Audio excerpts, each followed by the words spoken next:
વડોદરાથી મહત્વપૂર્ણ સમાચાર સામે આવી રહ્યા છે, જ્યાં વડોદરા શહેરમાં અનેક હેરિટેજ અને ઐતિહાસિક બિલ્ડિંગ આવેલી છે।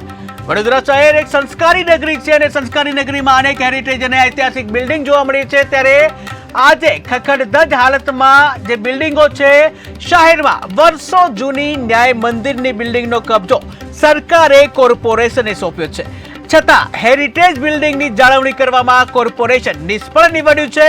શહેરમાં મહારાજા ગાયકવાડની સમયની જે હેરિટેજ અને ઐતિહાસિક બિલ્ડિંગની જાળવણી કરવામાં જે કહી શકાય કોર્પોરેશન નિષ્ફળ નીવડ્યું છે, અને જેનું મોટું ઉદાહરણ છે ન્યાય મંદિર બિલ્ડિંગ, કે જ્યાં ન્યાય મંદિરમાં લોકોને ન્યાય મળતો હતો, હવે ખુદ ન્યાય મંદિરની ઇમારત ભ્રષ્ટ શાસકો અને અધિકારીઓથી ન્યાય ઝંખી રહી છે। ન્યાય મંદિર બિલ્ડિંગ 1890માં બની હતી અને જે આજે શાસકો, અધિકારીઓ અને ધારાસભ્યોના પાપે ખખડધજ બની ગઈ છે।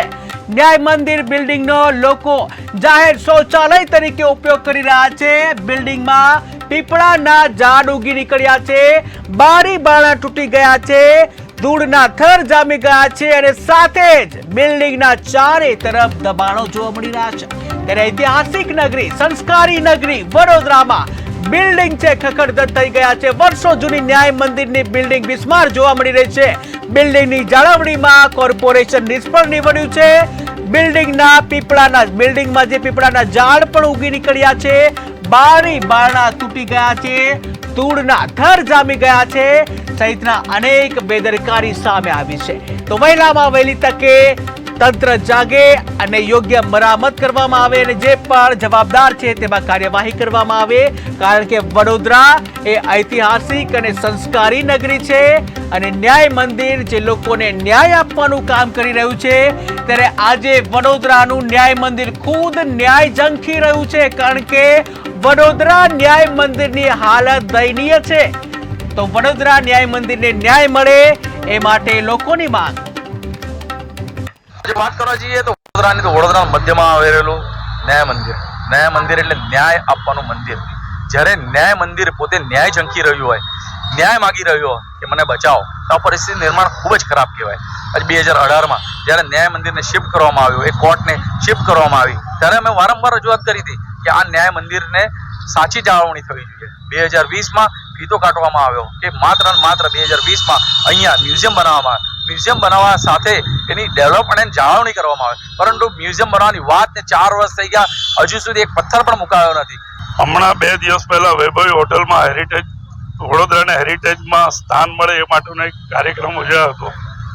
ત્યારે હું શાસકોને સાંભળી રહ્યો હતો, ત્યારે મને લાગ્યું કે જે પ્રજા રડે છે એ રોજણા એ રડી રહ્યા હતા, તો મને થયું કે મારે કોની પાસે જવું। આ હેરિટેજ, આ ન્યાય મંદિર જ્યારે બિલ્ડિંગમાંથી કોર્ટ શિફ્ટ થઈ નવી કોર્ટમાં, ત્યારે સૌથી પહેલા મેં શાસકોને અને કાગળ લખ્યું હતું કે આ બિલ્ડિંગની તાત્કાલિક જાળવણી કરવામાં આવે, એને ફરતે રેલિંગ બનાવવામાં આવે અને એની જાળવણી કરવામાં આવે, નહીતર જે નજરબાગ પેલેસ જે રીતે ખંડેર થયું તે રીતે ન્યાય મંદિર પણ ખંડેર થશે। એટલે એ ચેતવણી રૂપે જણાવવામાં આવ્યું। તમે જોઈ શકો છો કે મારી ચેતવણી કેટલી સાચી પડી છે। मिला है हमने ये जो कंसल्टेशन मीटिंग और जो कॉन्फ्रेंसेस चालू हुई है, उसके बाद सबके सजेशंस लेके हमने उसका डीपीआर तैयार किया है। वो डीपीआर तैयार करके आज भी उसका प्रेजेंटेशन था। न्याय मंदिर का, लाल कोर्ट, दोनों ऐतिहासिक इमारत जिसकी आप बात कर रहे हैं, वो दोनों इमारतों का हमने टेंडरिंग कर दिया है। एक का टेंडरिंग फाइनल होने के स्टेज पे है, एक का टेंडरिंग चल रहा है। ये होते ही ये इतनी बड़ी और इतनी अच्छी इमारत है पहले की।